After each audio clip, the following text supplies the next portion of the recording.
Nós estamos estudando o livro de Samuel. Já começamos logo do capítulo 1, fomos passeando, já chegamos no domingo passado até o capítulo 7. Já foi muito conteúdo, muita coisa interessante. E hoje a gente vai falar do capítulo 8. E esse capítulo 8, ele tem uma importância muito grande na história do povo hebreu, do povo de Israel. Por quê? Porque é exatamente nesse capítulo que se começa o desejo pela monarquia. Então, antes não havia rei nenhum em Israel. E no capítulo 8 vai haver essa manifestação do povo de querer um rei. E o que é a monarquia, gente? Monarquia, todo mundo sabe que é um regime, um regime governamental que é liderado pelos reis. Então, monarquia de reis. No Brasil, nós não temos esse regime. Nosso regime no Brasil é o regime democrático, não é isso? E o que é o democrático? É o governo do povo. Então, o povo escolhe os seus representantes através do voto, e aí, então, se estabelece a democracia, que, entre aspas, o Brasil está meio em dúvida se está na democracia, se não está, né? O pessoal está questionando bastante isso hoje no aspecto político, mas, falando de democracia, é isso, é o povo escolhe os seus representantes, e os representantes falam aquilo que o povo, que escolheram eles para representá-los, para poder defender as suas bandeiras ali. Temos também um outro sistema, um regime de governo chamado ditadura. E essa é horrível, a pior que existe, porque a ditadura é uma pessoa no comando e tem que ser tudo do jeito que ela quer. Você não tem direito de pensar, não tem direito de opinar, é do jeito que ele quer. Ele fala que tem que ser assim, ponto. Então o pessoal fala que aqui no Brasil já teve a ditadura. Mas hoje, países que nós conhecemos que são do regime ditatorial, no caso a Coreia do Norte, que é muito falado que lá tem uma ditadura muito forte com o seu líder maior lá, e é um país totalmente fechado que ninguém sabe o que acontece lá dentro, é totalmente obscuro. Então ninguém sabe exatamente qual é a sensação de viver naquele país, mas pouco que a gente conhece da história diz que é algo muito ruim. Mas aqui no período bíblico, não era nem, antes da monarquia, não era nem ditadura, não era nem democracia, não era monarquia, mas era um outro regime governamental que nós chamamos de teocracia. Teocracia. E o que é teocracia? A palavra teo quer dizer Deus. A palavra cracia quer dizer governo. Então era o governo de Deus. Por isso que democracia é demo, quer dizer povo, cracia quer dizer governo, governo do povo. Então a palavra teocracia significa o governo de Deus.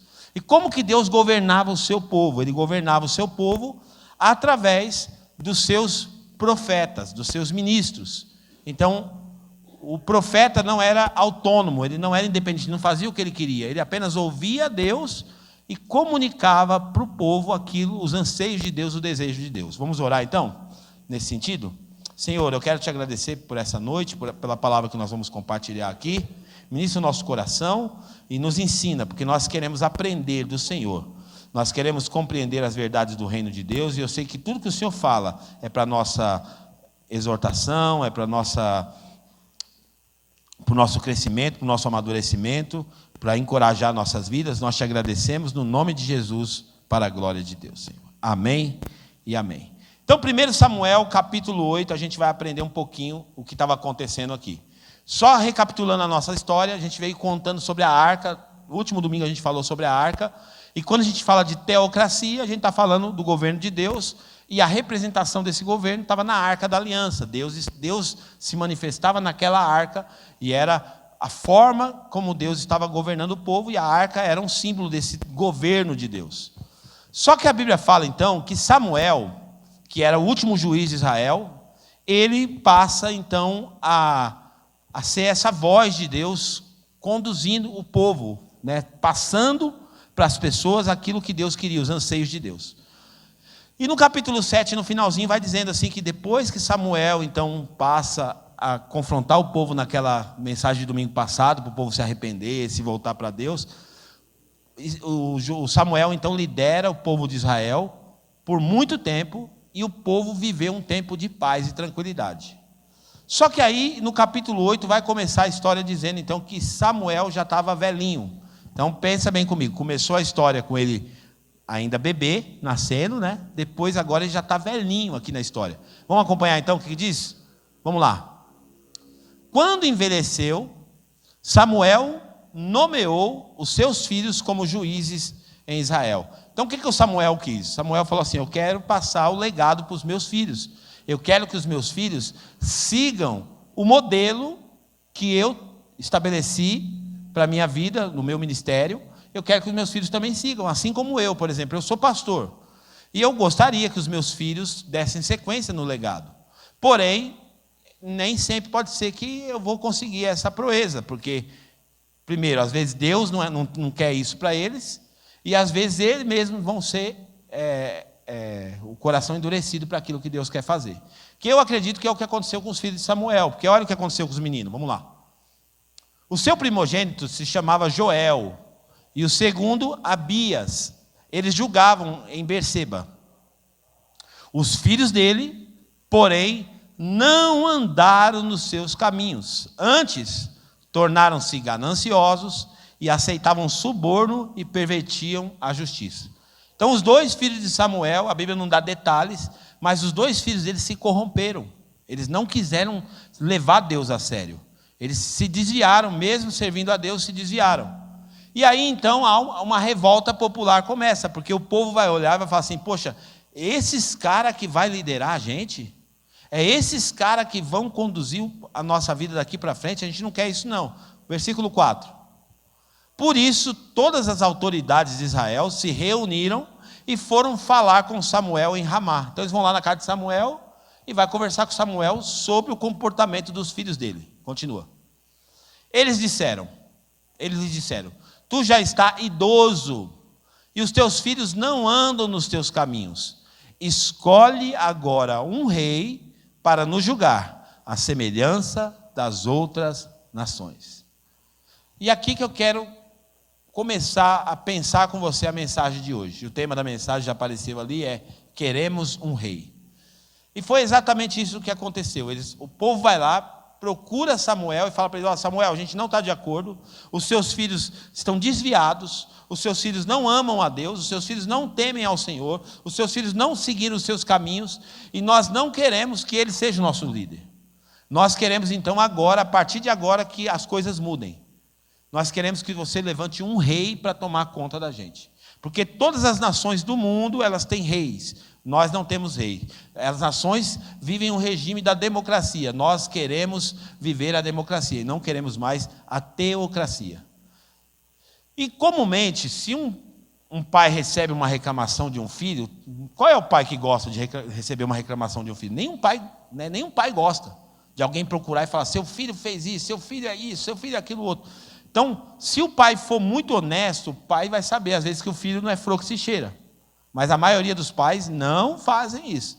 Lá na escola, chega lá um bilhete na escola lá para você ir lá na escola, porque seu filho está aprontando, você chega lá, em vez de você chegar na humildade, você chega lá querendo defender o filho. Né? E aí tem professor que passa um mau bocado, né, Rúbia? Não passa? Passa um mau bocado lá. A Rúbia, que é diretora lá da escola, sabe? Porque os pais querem responsabilizar a escola porque deu nota ruim para o filho. Por que você deu nota ruim para o meu filho? Mas a culpa é dele que não estudou, não é nossa. Então tem muito pai que quer defender o filho, mas não foi o caso de Samuel. Samuel, quando recebe essa crítica dos filhos, vamos ver a reação deles, vamos lá. Quando, porém, disseram, dá-nos um rei para que nos julgue, isso desagradou a Samuel, então ele orou ao Senhor. Então o que desagrada Samuel aqui, gente? Foi o fato deles terem falado mal do filho dele? Não. O que desagradou Samuel? Foi o fato deles terem pedido um rei. Então Samuel ficou indignado com aquela posição do povo. Falou, meu Deus, eles estão pedindo um rei. Eles não estão entendendo ainda que Deus é o rei deles. Eles não estão entendendo ainda que Deus está governando a vida deles. Eles não entenderam ainda que nós estamos debaixo do governo de Deus. E eles querem um rei baseado no rei das outras nações. Está errado isso. A gente não pode aceitar um negócio desse aí. Ele vai lá e vai orar para Deus. Deus, eu não aceito um negócio desse. O povo está rejeitando a liderança do Senhor. O povo está rejeitando o meu ministério. Eu estou idoso, mas o povo não quer saber mais do Senhor. O povo não quer saber mais que eu seja um representante do Senhor. E o povo fica, e Samuel fica indignado, ele ora. E aí o que Deus fala para Samuel? Versículo 7. E o Senhor lhe respondeu: atenda a tudo que o povo está pedindo. Não foi a você que rejeitaram, foi a mim que rejeitaram como rei. Então Deus vai passar por uma rejeição. Quem aqui já passou por rejeição? Eu já passei, gente, é muito ruim, não é? É ruim ser rejeitado. É ruim quando... Quem já tomou um fora da namorada?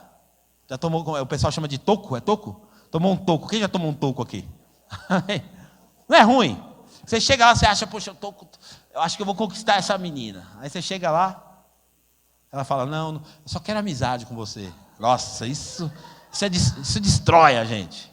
Não é assim? Gente, ser rejeitado é muito ruim. Quando eu comecei a namorar com a pastora, ela falou assim, eu até pensei, falei, esse foi um jeito educado dela de dizer um não. Ela falou assim, eu preciso pensar. Preciso pensar. E eu ficava cobrando e não tinha data. Ela só falou, estou pensando ainda. Eu falei, e aí? Estou pensando. E esse pensamento não acabava mais. Eu tive que ir para o jejum e para a oração para dar certo o negócio, meu irmão. Mas o que acontece? Então, ser rejeitado é muito ruim. Eu já fui rejeitado na minha liderança também. Teve uma vez na igreja. Quando uma pessoa pede para sair da igreja, para um pastor é muito ruim. Tem pastor que não liga, que não está nem aí para o povo. Mas eu gosto das pessoas de verdade, do fundo do meu coração, gente. Eu amo as pessoas. Então, quando uma pessoa procura a gente e fala assim, pastor, vou sair da igreja. Ok, eu não sou dono das pessoas, eu tenho que aceitar. É eu que tenho que aceitar, não é a pessoa que tem que ficar com dó de mim ficar. Só que, automaticamente, isso é uma rejeição. A pessoa está dizendo assim, eu vou sair porque eu não estou mais concordando com o seu modelo de liderança, eu não estou mais concordando com a forma que a igreja está sendo conduzida. Enfim, ok, cada um tem esse direito. Mas isso fere demais a gente, quando você é rejeitado. E aí tinha um rapaz, uma vez, que eu gostava tanto dele, era um líder na igreja. E ele me procurou e falou, pastor, preparou um jantar na casa dele. Lembra, amor? Pastor, quer que você vai jantar na minha casa? Eu falei, ô glória! Cheguei lá, ele preparou aquela comida. Aí nós estamos comendo, sabe o que é, pastor? Eu convidei você aqui para dizer que eu vou sair da igreja. Falei, caramba, que forma elegante de pedir para sair da igreja. E aí aquilo feriu a gente, né, amor? A minha esposa até chorou na hora, porque a gente se apega com as pessoas, ama as pessoas. Então, ser rejeitado é ruim demais. Mas Deus também passou por isso, porque o povo estava rejeitando Deus. E aí Deus vai falar assim para Samuel, Samuel, para de ficar triste, para de chorar, para de se perturbar com isso, porque o problema desse povo não é com você, esse povo está rejeitando a mim. Eles estão me rejeitando a minha liderança, eles estão rejeitando o meu governo. E quando a gente vai aplicar essa mensagem, eu quero pensar um pouquinho como nós também lidamos com a liderança de Deus na nossa vida. Porque nós também, ainda que de forma sutil, nós rejeitamos a liderança do Senhor. Cantar na igreja é uma coisa muito linda. Você vê que as canções hoje, elas são canções que têm uma poesia muito grande. Quanta letra linda que nós cantamos aqui agora, tem muita poesia nas canções hoje. E aí a gente canta, e as canções, às vezes, elas falam, eu sou disposto a morrer. Uma vez que eu coloquei os meus olhos no Senhor, nada mais me satisfaz. É lindo, lindo as canções. Só que cantar e viver aquilo que está cantando, existe uma distância muito grande. Porque será de fato que nós, como é que a canção cantou aqui? Eu estou aprendendo a estar cada vez mais satisfeito em ti. Então a gente vai cantando essas canções, que devem continuar cantando, porque são lindas essas poesias, e tem o aspecto profético também, que é maravilhoso, mas é coisa para a gente pensar, se Deus de fato está sendo o rei da nossa vida. Então aqui, Deus estava querendo reinar. Um dia ele disse isso para Jerusalém, ele falou assim, Jerusalém, Jerusalém, quantas vezes eu quis liderar vocês e trazer vocês para debaixo das minhas asas, como a galinha cuida dos seus pintinhos. Então, às vezes, Deus quer chamar a gente para estar debaixo do governo dele, mas nós rejeitamos, ainda que indiretamente, nós rejeitamos o modelo de governo de Deus. Porque os crentes, eles têm alguns versículos criados por eles mesmos. Quer ver? Vou dar um exemplo claro. A pastora falou sobre lermos Mateus capítulo 5, 6 e 7. E o Mateus capítulo 5, 6 e 7 é o Sermão da Montanha, conhecido como Sermão da Montanha. Ali Jesus passou toda a característica do reino de Deus. Se você quiser realmente saber o pensamento de Deus sobre o reino dele, é lá que está escrito. Mateus 5, 6 e 7 está completo. E, por exemplo, tem uma coisa que fala lá, que fala assim, ó, se alguém bater na sua face, vire a outra face. Esse é um modelo do governo do reino de Deus. O reino de Deus governa dessa forma. Ele está ensinando a gente que a gente deve sofrer o dano, deve ficar no prejuízo. Aí os crentes hoje, eles não querem viver isso. Então, quando eles rejeitam essa postura do reino de Deus, eles estão dizendo assim, ó, não, eu não aceito esse tipo de governo de Deus na minha vida. Não quero ser governado dessa forma. Porque se alguém bater na minha cara, eu vou dar o troco. Eu vou dar o troco. Jamais eu vou aceitar alguém me bater. E aí alguém inventou um versículo que não está na Bíblia, assim, ó, eu sou crente, mas não sou bobo. Eu sou crente, mas não sou bobo. Quem disse que eu tenho que levar o desaforo para casa? Só que dentro daquilo que o Senhor fala sobre o reino de Deus, é exatamente isso que a Bíblia está ensinando. Só que a gente quer relativizar, a gente quer mudar o negócio e trazer uma justificativa para o nosso comportamento. Mas, na verdade, é que nós somos indomáveis e não queremos estar debaixo do governo de Deus. Não queremos ser governados da forma que Deus está querendo governar a nossa vida. Então, o tempo todo nós estamos procurando um novo rei para governar as nossas vidas. Então, nós queremos um rei que seja de acordo com as nossas preferências. Paulo falou isso para Timóteo, até como um sinal escatológico. Põe para mim aqui 2 Timóteo capítulo 4. Foi até um sinal escatológico. 2 Timóteo 4, 3.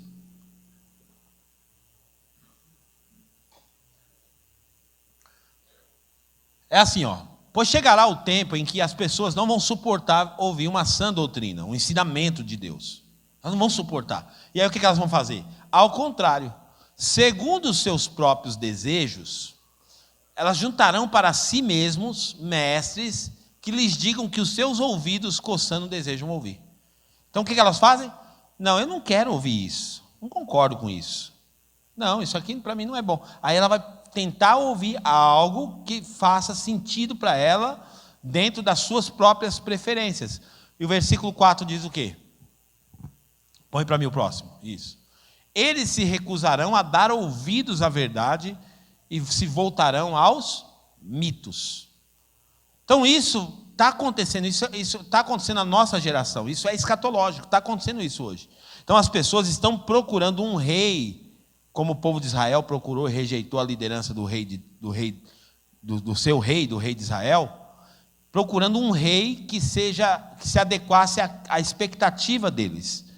Isso é tão sério, para você ter uma ideia, que lá em Israel, até hoje, diz que tem uma porta em Israel, que essa porta é fechada, até hoje isso. E essa porta, há uma expectativa do povo judeu que o Messias vai entrar por aquela porta. E o Messias que eles estão esperando não é Jesus, eles não aceitam Jesus. A grande maioria dos judeus não reconhece Jesus como filho de Deus. Não reconhece Jesus como filho de Deus. Então o que eles estão esperando? Eles estão esperando vir um novo Messias. E qual que é o Messias que eles esperam? Um Messias que vai vir operando uma suposta justiça.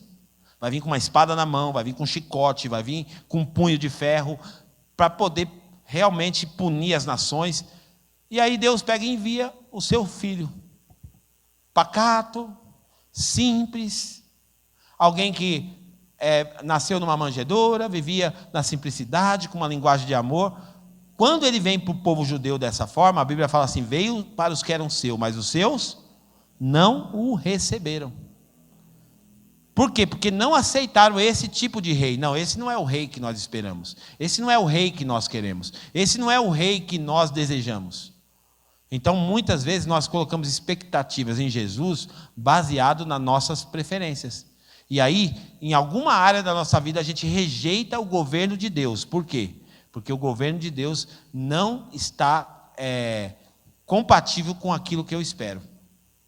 Então, foi isso que o povo de Israel fez. A gente não quer que Deus lidere mais a gente. A gente não quer mais que Ele esteja no trono da nossa vida. Nós queremos um rei humano, como das outras nações. Nós não queremos que Deus lidere mais a gente. Dito isso, gente, eu quero pensar um pouquinho com você, por que é importante e o que exercita na nossa vida a liderança de Deus. Por que nós devemos aceitar o Senhor ser o nosso rei, e o que isso vai exercitar na nossa vida, tendo Deus como rei da nossa vida. E a primeira coisa que vai ser exercitada em nós é a nossa confiança. Então, você aceitar Deus como rei vai exercitar na sua vida uma coisa chamada confiança. Porque assim, gente, qual que é a nossa dificuldade? Porque Deus a gente não enxerga. A gente não vê Deus. Ninguém aqui vai falar que viu Deus encarnado. A gente não vê Deus. Então é muito difícil para a gente se relacionar com aquilo que a gente não vê. Se relacionar com Deus invisível. Então a única forma da gente realmente ouvir a Deus e se submeter aos seus ensinos é através da sua palavra. É o que nós temos de mais precioso. Isso aqui é a coisa mais preciosa que nós temos nas nossas mãos. O documento mais precioso que nós temos é a palavra de Deus. Deus é a palavra. A Bíblia fala assim que um dia esse verbo aqui, ele se fez carne e habitou entre nós. Então no princípio ele era o verbo estava com Deus e o verbo era Deus. Agora hoje nós temos a santa palavra de Deus, a Bíblia Sagrada. E toda a revelação de Deus está aqui para nós. Não precisamos de outra revelação. Tudo que a gente precisa está aqui. Aqui é a constituição do reino de Deus. Aqui tem todos os ensinamentos que a gente precisa para todas as áreas da nossa vida. Para todas as áreas da vida, temos ensinamento aqui. Então, cabe a nós realmente se submeter a isso. Mas, quantas verdades daqui nós estamos rejeitando? Quantas verdades daqui a gente sabe que tem que perdoar, mas a gente nutre no nosso coração a mágoa. A gente sabe que tem que lutar pelo casamento, mas a gente vai lá e fica desmanchando o casamento e começando um novo casamento, desmanchando o casamento, começando um novo casamento. A gente sabe tanta coisa que está aqui na constituição do reino de Deus, mas a gente decide rejeitar a liderança de Deus para liderar, para ser liderado por nós mesmos ou por aqueles mestres que nós temos preferência.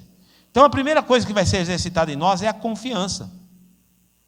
Então, escolher Deus para ser o nosso rei exercita a nossa confiança. Por quê? Porque a palavra de Deus diz, Romanos 12:2, que a vontade de Deus para a nossa vida é o quê? Boa, perfeita e agradável. A gente tem que confiar nisso. A oração mais perigosa que um crente pode fazer é a oração do Pai Nosso. Sabia? Por quê? Porque a oração do Pai Nosso, uma das partes dela diz assim, ó, seja feita a tua vontade. Não a minha, a tua vontade. Eu quero que seja feita a tua vontade. Mas aí Deus quer fazer a vontade dele, a gente não aceita. Para aceitar a vontade de Deus, a gente tem que confiar, porque a vontade dele é boa, perfeita e agradável. Então a gente tem que confiar na vontade de Deus. Até aquilo que está dando errado na nossa ótica, pode ser o certo de Deus, se a gente confia. Porque a gente não queria que desse errado. A gente bate o pé, a gente faz birrinha, a gente faz, não, eu não quero, tem que ser do meu jeito. Por quê? Porque a gente olha e não acontece do jeito que a gente queria. Mas ter Jesus como rei exercita a nossa confiança. E a gente fala assim, não, eu vou entender que a vontade de Deus é boa, perfeita e agradável. E eu vou descansar nessa vontade. Eu vou descansar e saber que Ele está no comando, está no governo. Ele está cuidando de mim. A palavra de Deus diz também em Romanos 8:28. Romanos 8:28 diz assim. que todas as coisas cooperam juntamente para o bem daqueles que amam a Deus. Sabemos que todas as coisas contribuem juntamente para o bem de todos aqueles que amam a Deus, dos que foram chamados de acordo com o seu propósito. Isso é confiança em Deus. Eu estou exercitando a minha confiança. Ah, mas parece que está dando errado. Não, mas está dando certo. Você sabia que a cruz parecia que era um erro? Talvez até o próprio Jesus, homem, teve momentos que não entendeu, humanamente falando. Lá no Getsêmani a gente vê aquela oração agonizante de Jesus, dizendo assim: Senhor, se possível passa de mim esse cálice. E Jesus vai caminhando até o Gólgota, carregando nos seus ombros um madeiro, uma cruz, onde ele seria pendurado. E a Bíblia fala qual que foi a reação de Jesus e o comportamento dele. Como ovelha muda, ele foi levado para o matadouro. Ele não abriu a boca, ele não questionou, ele confiou na vontade de Deus.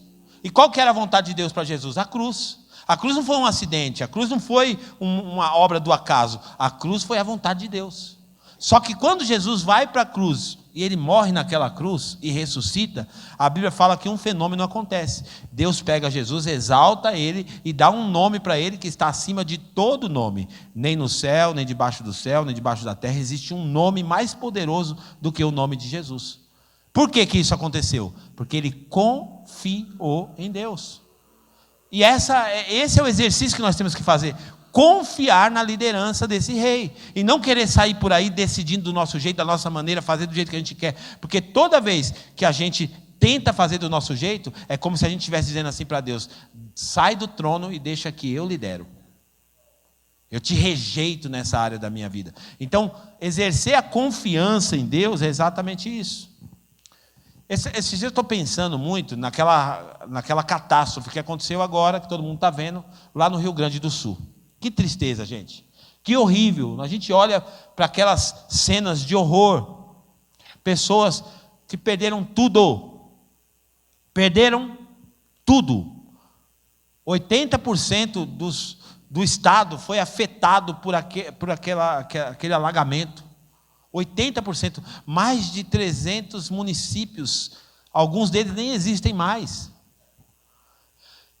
E muitas pessoas que estavam ali, vivendo ali, como nós vivemos aqui, estavam talvez na sua cabeça pensando assim: minha vida está garantida.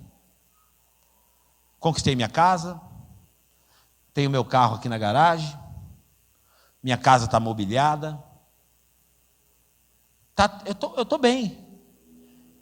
E ninguém imaginava que uma chuva fosse levar tudo, que as águas fossem dizimar tudo da vida das pessoas. Por isso que nós nunca devemos colocar a nossa felicidade naquilo que pode ser tirado de nós. A gente não pode colocar a felicidade naquilo que pode ser tirado. Ah, eu vou ser feliz quando eu casar. E se você perder o casamento, você deixa de ser feliz? Ah, eu vou ser feliz quando eu ter minha casa. E se você perder a casa? Então, não existe estabilidade.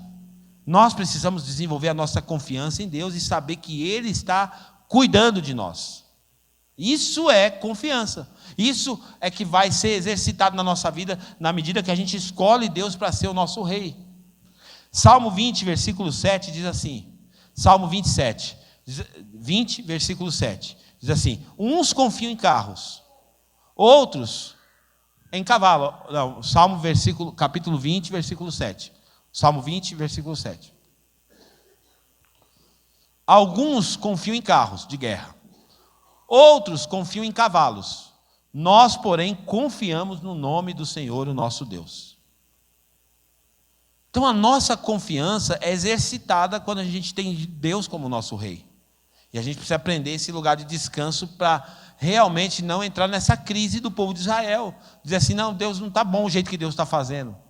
Não está legal a forma. Porque nós vivemos hoje numa geração, e o mundo contribui para isso. A gente quer ser imediatista. A gente é imediatista demais. A gente quer que as coisas aconteçam no nosso tempo, na nossa velocidade.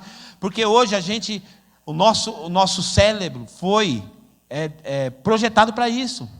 Pega a internet hoje, você clica lá num clique, você quer saber o preço de uma coisa. Vai lá rapidinho, a informação é rápida.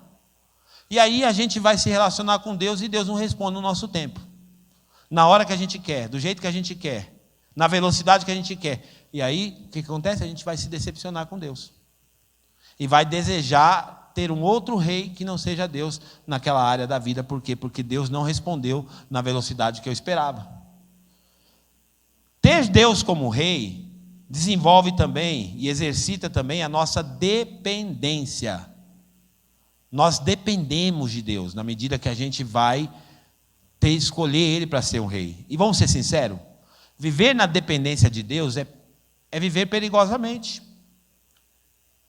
Viver na dependência de Deus é viver perigosamente. Por quê? Porque Deus promete, eu vou cuidar de você. Só que Ele não fala como. Ele não fala quando. Ele não fala a hora. Porque se Deus falar assim, ó, eu vou cuidar de você no dia 22 de maio, eu vou fazer isso na sua vida. E no dia 26 eu faço isso aqui. E no dia 25 eu faço isso daqui. Aí a gente fica o quê? Com expectativa naquilo. Por quê? Porque no fundo aqui a gente quer ter o controle do dia que Deus vai fazer, na hora que Deus vai fazer, como Deus vai fazer. Mas Deus simplesmente fala assim, ó, eu vou cuidar de você. Fica tranquilo. Então, quando a gente escolhe Deus para ser o nosso rei, a gente tem que se submeter a esse ambiente de dependência, de depender de Deus. E é perigoso depender de Deus, é viver perigosamente. Por quê? Porque a gente não sabe a hora que Ele vai fazer. Se eu cheguei em casa, Samuel estava assistindo um jogo. Acho que era Real Madrid e Bayern de Munique, eu acho, se não me engano. Um jogão. E de repente, o Real Madrid estava perdendo. Eles não conseguiram. E nos acréscimos, os caras fizeram 2 gols. Nos acréscimos, 2 gols. Então, assim, pensa para o torcedor que está ali, é desesperador. E viver a vida com Deus é exatamente isso. É desesperador, porque você não sabe quando que Ele vai agir, quando a forma que Ele vai fazer, quando Ele vai fazer, o jeito que Ele vai dar. Você tem apenas que confiar. Então, depender de Deus. Salmo 127, versículo 1.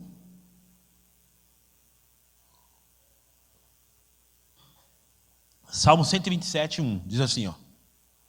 Se o Senhor não for o construtor da casa, inútil será o trabalho dos construtores. Se o Senhor não vigiar a cidade, inútil será a vigília da sentinela. Continua. Inútil será para vocês levantar cedo, dormir tarde, trabalhando arduamente por alimento, pois Ele concede o sono a quem ama. Então, olha o desafio que é você exercitar a sua dependência de Deus, porque o texto está ensinando para a gente que, por mais que você tenha habilidades, por mais que você tenha intelectualidade, por mais que você tenha força, energia, mesmo assim você não pode garantir que você vai ser o provedor da tua vida. Porque é inútil, ele está dizendo que é inútil você confiar em si mesmo. É inútil você achar que, se Deus não fizer, você dá conta de fazer. Então, escolher Deus para ser como o rei da nossa vida, é viver na dependência dEle. Vai ter hora na sua vida que Deus vai dizer assim para você, assim, ó, levante-se daí. E é a parte que a gente mais gosta. Por quê? Porque quando Deus fala para você, levanta e vai, é a parte que mais se identifica com a gente, porque é como se Ele estivesse falando assim para Marta, Marta, vai lá, Marta, faz as coisas, vai lá, Marta, mexe, corre, vai lá para cá. E aí, quando a gente está fazendo, o controle é nosso. Então a gente está controlando a situação, porque é a gente que está fazendo. A gente vai, faz, mexe, tal, corre. Mas vai ter momentos na sua vida que Deus vai falar para você assim, ó, aquieta-te. Senta aí. Ah, Deus, mas eu quero fazer. Não, mas se eu não fizer, quieto. E essa é a parte mais difícil de se relacionar com Deus. Porque na parte de levantar, a gente parece que tem já esse espírito acelerado. Na geração que a gente vive hoje, as pessoas são aceleradas, ligadas no 220, então a gente quer fazer, a gente quer ir, a gente quer botar a mão. Não, pode deixar que eu resolvo, pode deixar que eu faço, pode deixar. Legal. Mas quando nós precisamos sentar e confiar, essa é a parte mais difícil. Confiar que Ele vai fazer, confiar que Ele está cuidando, confiar que Ele está liderando, confiar que Ele está fazendo, essa é a parte mais desafiadora da nossa vida cristã. De ter Deus como nosso rei. Deixar Ele governar as nossas vidas. 1 Pedro 5,6. 1 Pedro 5,6. Portanto, humilhem-se debaixo da poderosa mão de Deus, para que Ele os exalte no devido tempo. Então, qual que é a nossa parte aqui? Se humilhar para Deus. Se humilhar, só simplesmente chegar para Deus e falar: Senhor, eu reconheço a minha pequenez, eu reconheço a minha impotência, eu reconheço a minha insignificância e eu me humilho diante do Senhor. E aguardar o tempo de Deus, para que Ele os exalte no devido tempo. Mas às vezes a gente não tem paciência de esperar a exaltação de Deus. Deus resolver as nossas demandas. E essa é a expectativa de Deus em relação à nossa fé. Por que a era dos coaches agora? Nós estamos vivendo a era dos coaches. E o coach, ele tem muito sucesso por quê? Por que as pessoas gostam muito de seguir os coaches, gostam de ir nas palestras dos coaches e tal? Por quê? Porque o coach, ele vai mexer exatamente com essa agitação da sua alma. Ele vai dizer assim: você precisa fazer alguma coisa, você precisa se mover, você precisa se levantar, você precisa ir atrás, você precisa fazer um network, você precisa isso. Então o coach, ele vai desafiar você a fazer alguma coisa, porque ele vai responsabilizar você pelo seu sucesso ou pelo seu fracasso. Mas, como eu disse, vai ter momentos da nossa vida que Deus vai falar para a gente, Deus vai ser um coach para nós. Levanta daí, igual ele foi para Josué. Josué, levanta, para de choradeira, Josué. Moisés morreu, levanta aí que eu vou te usar. Mas vai ter hora na nossa vida que Deus vai falar assim para a gente assim: a gente está doido para ir, doido para fazer alguma coisa, doido para se levantar, doido. Aí Deus fala assim: quieto, senta e fica quieto. Mas a gente não consegue. E aí nessa hora a gente fala assim: dá licença aqui, Deus, que essa liderança eu não quero, esse governo eu não quero na minha vida, deixa que eu faço, deixa que eu resolvo, deixa que eu aconteço. Então, se você realmente escolher Deus para ser o seu rei, é desafiador. Continua esse texto aqui, o 7. Lancem sobre ele toda a sua ansiedade. E a ansiedade hoje é um dos maus do século. É a doença hoje do século. As pessoas estão doentes e ansiosas. E o que é a ansiedade, gente? A ansiedade é a agitação da alma. É a preocupação antecipada. Eu estou me preocupando com algo que nem aconteceu ainda. Então estou agitado. Aí ele fala assim: ó, pega a sua preocupação, pega o dia de amanhã e deixa na mão de Deus. A gente consegue fazer isso? Dificilmente. Dificilmente a gente consegue pegar o dia de amanhã e entregar na mão de Deus. A gente até fala: o amanhã pertence a Deus, os jargões, né? O amanhã pertence a Deus. Mas a gente está o tempo todo, está devendo, já está pensando em para quem que vai pedir dinheiro emprestado. Está devendo, já está pensando qual que é o banco que você vai ligar amanhã para poder. A gente não consegue esperar Deus fazer. Então, escolher Deus para ser o nosso rei é ter que se submeter a essa dependência. E o texto está dizendo: lancem sobre ele toda a ansiedade, porque ele cuida de vocês. Confiar nesse cuidado. Confiar e descansar nesse Deus que está cuidando de nós. Sabe, sentar e falar assim: Deus, eu quero me apoiar na tua palavra. Sabe por que a gente tem dificuldade em se relacionar assim com Deus? Porque a gente está se alimentando demais daquilo que não é Deus. Nem só de pão viverá o homem, mas de toda palavra que sai da boca de Deus. Então a gente só está preocupado no nosso dia a dia com o pão. Então a gente está correndo demais atrás do pão. Só que a gente esquece que a gente precisa se alimentar daquilo que sai da boca de Deus. Porque o que vai gerar fé dentro da gente? É o que sai da boca de Deus, gente. A fé vem pelo ouvir. E ouvir o quê? A palavra de Deus. Então o que vai gerar fé dentro de mim? É me alimentar das coisas de Deus. Agora você fica direto, Fantástico, Jornal Nacional, notícia. Sabe o que vai gerar em você isso? Vai gerar em você desespero, vai gerar em você medo, vai gerar em você dúvidas, vai gerar em você angústia, tudo isso. E aí você fica preocupado, aí você liga lá: uma frente fria está chegando, uma nova não sei o que, climática está chegando, não sei o que, o El Ninho, não sei. E aí você fica desesperado, porque você vai comendo só essas informações. E você anula o governo de Deus por causa da informação do William Bonner. Boa noite. Né? Te anula. Por quê? Porque aí fica na expectativa das informações que tem fora. E eu não estou dizendo com isso que você tem que ser alienado, que você tem que. Mas se você puder, e é uma escolha que você vai fazer. Se você puder escolher comer mais das coisas de Deus do que daquilo que é secularizado, vai ser bom para você mesmo. Lembra o que aconteceu? A Marta estava agitada. A Maria sentou e Jesus elogiou a posição dela. Falou, a Maria fez uma boa escolha na vida dela. Ela está ouvindo meus ensinamentos, está sentada nos meus pés, ouvindo os meus ensinamentos. E isso vai construir dentro de você o que você precisa. Então nós precisamos tomar muito cuidado, para a gente não ser engolido pelos tempos que nós estamos vivendo agora. O Dr. Augusto Cury desenvolveu um pensamento e falando sobre uma síndrome, que é a síndrome do pensamento acelerado. E de fato isso é uma verdade mesmo, que a gente não consegue desligar o cérebro. Não consegue estar o tempo todo pensando como fazer, o que eu vou fazer, o novo projeto. Eu tenho dificuldade com isso. Estou aqui pregando para você algo que eu sou 100%. Não, eu tenho dificuldade. Então tem hora que eu preciso sentar, respirar fundo, porque senão eu sou devorado pelas minhas preocupações. E preocupa. Todo mundo tem desafio aqui. Você tem, eu tenho, todo mundo tem. Todo mundo tem conta para pagar, todo mundo tem um boleto. Então, você escolher Deus para ser rei da tua vida implica em você aprender a depender dele. A depender, a descansar e falar, Deus proverá.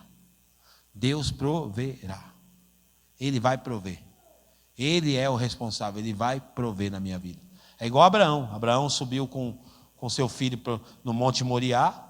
E o filho pergunta, e aí pai, cadê? Eu estou vendo lenha, eu estou vendo isso, estou vendo aquilo, tudo que é para o sacrifício eu estou vendo, mas não estou vendo o sacrifício, cadê? Aí Abraão fala, Deus proverá. E ele subiu, e na hora que ele levanta o cutelo, ele acreditou. Ele falou, eu não sei, não é possível que Deus vai deixar eu matar o meu filho, mas eu estou indo. E na hora que ele levanta o cutelo e que ele vai para o sacrifício, Deus fala, não faças tal coisa, agora eu sei que você me ama. E Deus provê, nos 45 do segundo tempo. É igual o jogo do Bayern de Munique e o Real Madrid, nos acréscimos. Porque é perigosamente, o negócio é na adrenalina, é perigoso o negócio. Meu Deus, e agora, pastor, não sei, é o último dia, é amanhã, pastor, falta 2 minutos, meu Deus, e agora? E de repente a voz de Deus vem. Isso é gostoso. Quem já teve experiência assim com Deus? Amém? Eu já tive. Experiência com Deus de você estar, meu, agora é o meu fim. Agora é a hora da morte, não tem o que fazer. E naquele momento Deus vai lá e entra com providência. Isso é experiência para a nossa vida. Agora, se a gente pega e sai querendo tomar decisão, sai correndo, sai isso aqui, tudo, é como se a gente estivesse dizendo assim para Deus, Deus, eu não quero que o Senhor seja o rei. Deixa que eu resolvo, deixa que eu vou ser o rei da minha própria vida. Salmo 37, versículo 7.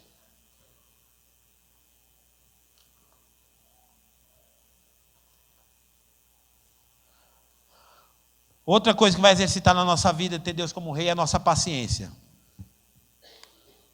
Vai exercitar a paciência nossa. Por quê? Porque ter Deus como rei tem que ser paciente.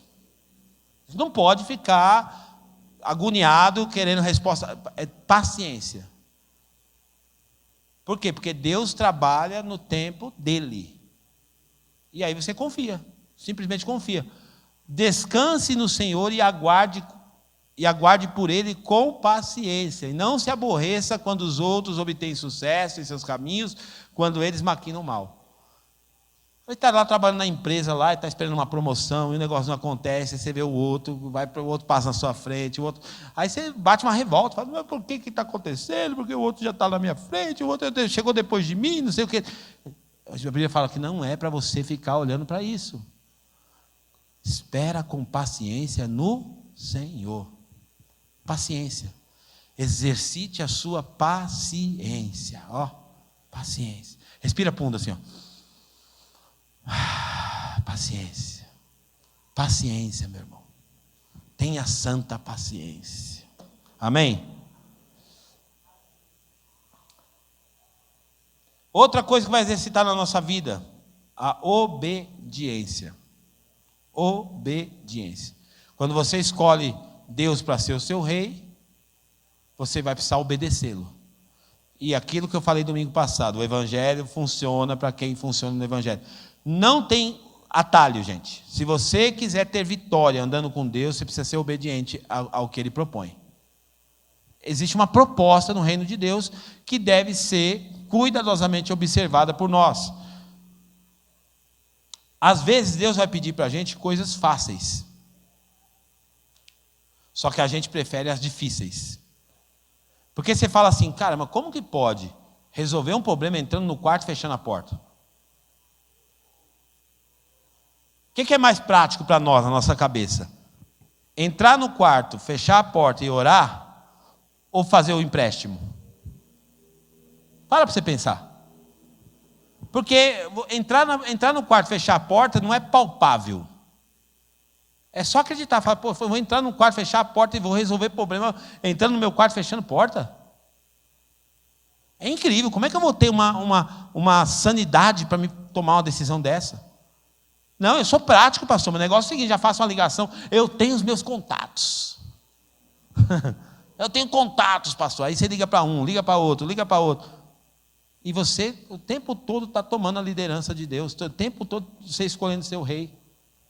Mas ele fala assim no reino dele, entra para o teu quarto, fecha a tua porta e resolve lá as demandas. Não é possível um negócio desse. Eu preciso que Deus seja mais prático na minha vida. Esse negócio de entrar no quarto e fechar a porta, não sei se vai resolver o problema. Mas escolher Deus para ser um rei é obedecer o que Ele propõe. E o que Ele propõe?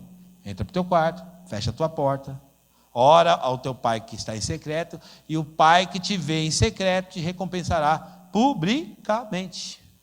Então, olha só, aquilo que eu vou ter publicamente é o resultado daquilo que aconteceu no ambiente que ele me chamou para ir. Ele falou, você vai entrar lá no seu secreto, no lugar que você, no lugar seu da oração, seja no quarto, na cozinha, na sala, no banheiro, não importa. Mas é um lugar onde você está voltado só para Deus. É difícil. Vou confessar para vocês, é difícil para mim também. Está achando que tem hora que eu consigo fazer isso? Não, tem hora que eu quero resolver o negócio. Não, 2 ligações que eu fizer está resolvido. Não, se eu ir lá no lugar, tudo na hora está resolvido. Então eu estou fazendo as minhas próprias escolhas para resolver os problemas da forma que eu acho que tem que ser feito. Então Deus vai pedir uma coisa fácil, mas a gente quer fazer uma coisa difícil. O que é mais fácil? Fazer um empréstimo? Ou entrar no quarto e orar? Entrar no quarto e orar, sim ou não? Fazer o empréstimo é difícil, né? Porque a prestação depois é cara, você pega 10 mil e paga 25. Se for um juros bom. Se for um juros bom. Mas a gente opta o quê? Pelo mais difícil. E o que o texto diz para nós? Olha o que diz aqui em 1 Samuel 15, 22. 1 Samuel 15, 22.